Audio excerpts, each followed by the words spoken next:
Hello everyone, welcome back to my channel Ayush update. दोस्तों, आज सबसे बड़ी अपडेट यही है कि उत्तर प्रदेश में आयुष यूजी की काउंसलिंग जल्द ही स्टार्ट होने वाली है।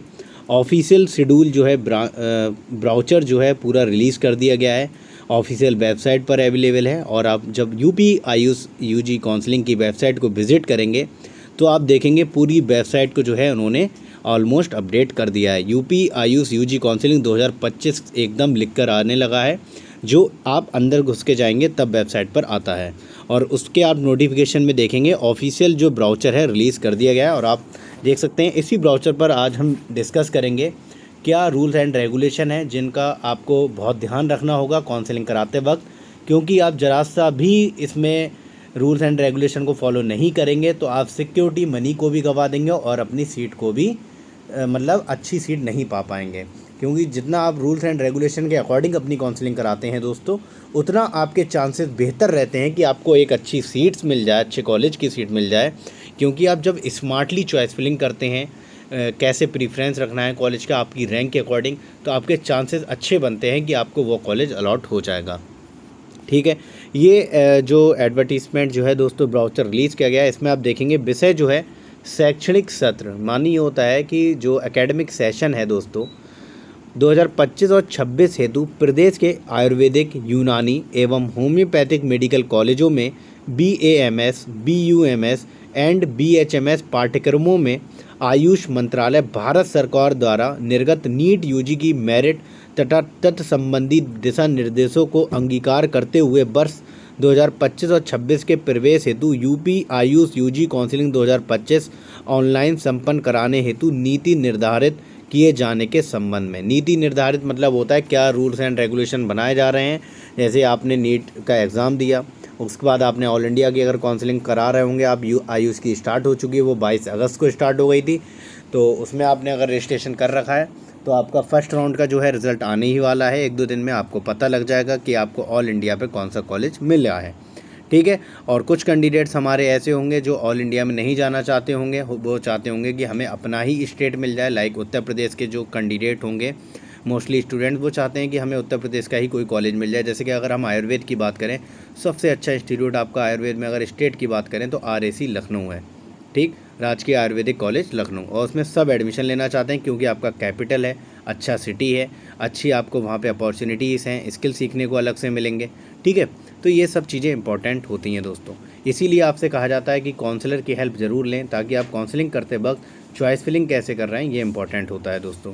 ठीक है, फिर इसमें पूरा बताया गया है कि कैसे कैसे मतलब ये तो निर्देश दिए गए हैं क्या होना है। अब आप देखेंगे इस संबंध में मुझे आपसे ये कहने का निर्देश हुआ है कि स्टेट मेरिट सूची के आधार पर भारतीय चिकित्सा पद्धति राष्ट्रीय आयोग तथा राष्ट्रीय होम्योपैथी आयोग, आयुष मंत्रालय, भारत सरकार नई दिल्ली से शैक्षणिक एकेडमिक सेशन 2025 और 26 में प्रवेश की अनुमति प्राप्त राजकीय आयुर्वेदिक, यूनानी, होम्योपैथिक मेडिकल कॉलेजों संस्थानों की कुल स्वीकृत सीटों में से 85% सीटें उत्तर प्रदेश राज्य कोटे की होंगी। ठीक है, जिनको यूपी आयुष यूजी काउंसलिंग 2025 के माध्यम से भरा जाएगा, तथा शेष 15% सीटें केंद्रीय कोटे के लिए आरक्षित होंगी। जैसे कि हमने बताया भी है आपको, किसी भी स्टेट के जो स्टेट कॉलेज होते हैं, गवर्नमेंट कॉलेज होते हैं, उनकी 15% सीट को ऑल इंडिया काउंसलिंग के माध्यम से फिल किया जाता है, और 85% जो सीट्स रहती हैं उसे स्टेट कोटे की काउंसलिंग से फिल किया जाता है। ठीक, जिन्हें आयुष एडमिशन जो हमारा AA CCC काउंसलिंग कराता है। ठीक है, तो इसमें आप देखेंगे, अब हम डिस्कस कर लेते हैं इंपॉर्टेंट पॉइंट पर। जैसे कि तकनीकी संस्था नामांकन कार्य तथा दायित्व ये दिया हुआ है। इसमें ये होगा दोस्तों, आपकी जो नीट मतलब ऑल इंडिया रैंक है वो आपकी अलग होती है। अब आपकी स्टेट में अलग रैंक बनेगी जब आप रजिस्ट्रेशन करेंगे। अभी जैसे ही ऑफिशियल शेड्यूल आ जाएगा कि आपके रजिस्ट्रेशन कब से स्टार्ट है, ये दोस्तों आया है ब्राउचर, क्या रूल्स एंड रेगुलेशन रहेंगे काउंसलिंग के। ठीक है, अब आपका ऑफिशियल शेड्यूल आएगा। ऑफिशियल शेड्यूल में ये बताया जाएगा कि आपके रजिस्ट्रेशन किस डेट से स्टार्ट हैं, कौन सी डेट को फर्स्ट राउंड होगा, अलॉटमेंट कब होगा, आपका प्रोविजनल सीट मैट्रिक्स कब आएगा, प्रोविजनल अलॉटमेंट कब होगा। ये सारे डिटेल्स जो होती हैं वो ऑफिशियल शेड्यूल में रिलीज़ की जाती हैं। ठीक है, अब इसमें कुछ इंपॉर्टेंट पॉइंट हैं दोस्तों, उस पर हम डिस्कस कर लेते हैं। आपके लिए कुछ पॉइंट हैं, बाकी हम टाइम टू टाइम इस पर वीडियो बनाते रहेंगे ताकि आपकी लिए आसानी रहे और आप काउंसलिंग में बिल्कुल आराम से पार्टिसिपेट कर सकें। अगर आप हमारे द्वारा काउंसलिंग कराना चाहते हैं तो हमारी इंस्टाग्राम आईडी आयुष अपडेट्स पर आप कांटेक्ट कर सकते हैं। कांटेक्ट जब आप करेंगे तो आपसे कोई ना कोई हमारा टीम मेंबर कांटेक्ट कर लेगा। आफ्टर डेट आपको बता दिया जाएगा क्या प्रोसेस है हमारे में इनरोल कराने का। कुछ उसके मिनिमम चार्जेस हैं वो आपको पे करने रहेंगे और आपको लास्ट राउंड तक, यूपी के लास्ट राउंड तक, SBR जो स्ट्रे वैकेंसी राउंड होता है उस तक आपको आराम से सुकून के साथ बिल्कुल गाइड किया जाएगा ताकि आप आसानी से अपनी काउंसलिंग को अंजाम दे सकें। एलिजिबिलिटी क्या है दोस्तों, एलिजिबिलिटी के बारे में बात कर लेते हैं। ऐसे छात्र जो नीट UG 2025 की परीक्षा में एलिजिबल हुए हों तथा निर्धारित ऑनलाइन प्रक्रिया के माध्यम से यूपी आयुष UG काउंसलिंग 2025 की अधिकृत वेबसाइट पर पंजीकरण कराया हो, ठीक, वही काउंसलिंग हेतु एलिजिबल माने जाएंगे। यानी आपको यूपी आयुष काउंसलिंग में रजिस्ट्रेशन करना होगा, तभी आप यूपी आयुष की काउंसलिंग में जो है एलिजिबल माने जाएंगे।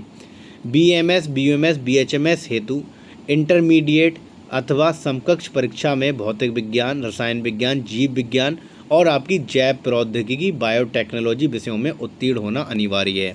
जैसे कि आपको पता होगा पिछला नोटिस आया था जिस पर हमने एक वीडियो भी बनाया था कि जिन पर 12th में बायोटेक्नोलॉजी होगा अब वो भी हमारे आयुर्वेदा कोर्सेज में एडमिशन लेने के लिए एलिजिबल है। ठीक, नीट UG 2025 की प्रवेश परीक्षा में निम्नलिखित न्यूनतम परसेंटाइल अंक होने चाहिए। ये अनरिजर्व और EWS कैटेगरी के लिए 50% है। अनुसूचित जाति, अनुसूचित जनजाति, अन्य पिछड़ा वर्ग, OBC, नॉन क्रीमी लेयर वाले NCL न्यूनतम 40% है। अनारक्षित अनरिजर्व के जो फिजिकली चैलेंज कैंडिडेट हैं उनके लिए 45 और जो आरक्षित श्रेणी के दिव्यांग अभ्यर्थी हैं उनके लिए भी 40% यहाँ पर रखा गया है। भारतीय चिकित्सा पद्धति आयोग, राष्ट्रीय होम्योपैथी आयोग, आयुष मंत्रालय, भारत सरकार, नई दिल्ली द्वारा यदि एलिजिबिलिटी में परिवर्तन किया जाता है तो वही मान्य होगा। यानी एलिजिबिलिटी क्राइटेरिया जो है, अगर हमारा जो नई मिनिस्ट्री ऑफ आयुष है और जो हमारा NCSM NCH है, अगर वो दोबारा फर्दर रिलीज़ करते हैं कोई नोटिस कि एलिजिबिलिटी क्राइटेरिया को कम किया जाए तो वो उसको माना जाएगा। ठीक है, पहला आप देखेंगे प्रदेश के राजकीय आयुर्वेदिक, यूनानी एवं होम्योपैथिक कॉलेजों हेतु जिन आवेदनकर्ता अभ्यर्थियों ने हाई स्कूल अथवा समकक्ष एवं इंटरमीडिएट अथवा समकक्ष दोनों परीक्षाएं उत्तर प्रदेश से उत्तीर्ण की हों उनके लिए डोमिसाइल समान निवास प्रमाण पत्र आवश्यक नहीं होगा। यानी जिन कैंडिडेट ने अगर 12th और 10th का एग्ज़ाम हमारे यूपी से किया है तो उनके लिए डोमिसाइल की ज़रूरत नहीं होगी, परंतु जिन अभ्यर्थियों ने हाई स्कूल अथवा उसके समकक्ष परीक्षा और इंटरमीडिएट की परीक्षा कोई भी एक अथवा दोनों परीक्षाएं यदि उत्तर प्रदेश से बाहर उत्तीर्ण की हों अथवा उत्तर प्रदेश राज्य का मूल निवासी है तो ऐसे अभ्यर्थी को निर्धारित प्रारूप पर सक्षम अधिकारी द्वारा निर्गत उत्तर प्रदेश के निवास होने का डोमिसाइल आपको देना होगा। और जो अलीगढ़ मुस्लिम यूनिवर्सिटी अलीगढ़ से हाई स्कूल और इंटर किए हैं उनको भी निवास प्रमाण पत्र प्रस्तुत करना अनिवार्य होगा। ठीक है दोस्तों, बात आपको क्लियर हो गई। जैसे बहुत सारे कैंडिडेट्स होते हैं जो हमारे यूपी से रहते हैं, लेकिन होता क्या है उनके पेरेंट्स वगैरह अगर दिल्ली में रह रहे हैं, महाराष्ट्र में रह रहे हैं, किसी अदर स्टेट में रह रहे हैं किसी काम के पर्पज़ से, और वहीं पर उनकी एजुकेशन होती है और लेकिन आपका डोमिसाइल यूपी का है, तब भी आप एलिजिबल हैं, लेकिन आपको डोमिसाइल उस केस में देना पड़ेगा। और जिन स्टूडेंट ने अपना हाई स्कूल और इंटर यहाँ से किया उनको डोमिसाइल देने की ज़रूरत नहीं है, फिर भी एहतियातन आपको अपना बनवा के रखना है सभी कैंडिडेट को। ठीक है, अब हम बात करते हैं सबसे इम्पॉर्टेंट पॉइंट, जो निजी क्षेत्र के आयुर्वेदिक या यूनानी और होम्योपैथिक कॉलेज है। निजी क्षेत्र होता है प्राइवेट, इसके विश्वविद्यालयों अथवा अल्पसंख्यक संस्थाओं की सभी सीटों पर प्रवेश हेतु, सभी सीटों मतलब उसकी 100% सीट हेतु उत्तर प्रदेश राज्य का मूल निवासी होना अनिवार्य नहीं होगा। बात समझ गए। अगर आप दूसरी स्टेट से बिलोंग करते हैं, आप गुजरात से हों, मध्य प्रदेश से हों, महाराष्ट्र से हों, कर्नाटका से हों, केरला से हों, बिहार से हों, डजेंट मैटर, अगर आप यूपी के प्राइवेट कॉलेज में एडमिशन लेना चाहते हैं तो आपको यूपी का डोमिसाइल होना ज़रूरी नहीं है। भारत के अन्य प्रदेशों से हाई स्कूल अथवा समकक्ष एवं इंटरमीडिएट अथवा समकक्ष उत्तीर्ण अभ्यर्थी भी काउंसलिंग में प्रतिभाग करने हेतु एलिजिबल होंगे। आयु जो है 31 दिसंबर 2025 या उसके पहले अभ्यर्थी ने 17 वर्ष पूर्ण कर ली हो, यानी आपकी मिनिमम एज 17 साल होनी चाहिए। अधिकतम आयु सीमा प्रतिबंधित नहीं है, मैक्सिमम एज आपकी कुछ भी हो सकती है, लेकिन मिनिमम 17 आपकी होनी चाहिए। ठीक, अभ्यर्थी का ऑनलाइन पंजीकरण एवं पंजीकरण शुल्क, इसके बारे में हम नेक्स्ट वीडियो में बात करेंगे कि कैसे आपको ऑनलाइन रजिस्ट्रेशन करना है, रजिस्ट्रेशन फ़ीस क्या रहेगी, सिक्योरिटी मनी कितनी रहेगी और सिक्योरिटी मनी को कैसे डिपॉजिट करना रहेगा। ठीक है दोस्तों, इन्फॉर्मेशन अच्छी लगी हो तो वीडियो को लाइक एंड शेयर करें और चैनल को सब्सक्राइब करना ना भूलें, ताकि आपको काउंसलिंग से रिलेटेड लेटेस्ट अपडेट हमारे चैनल आयुष अपडेट्स के माध्यम से फ़ौरन ही मिलती रहे। थैंक यू दोस्तों।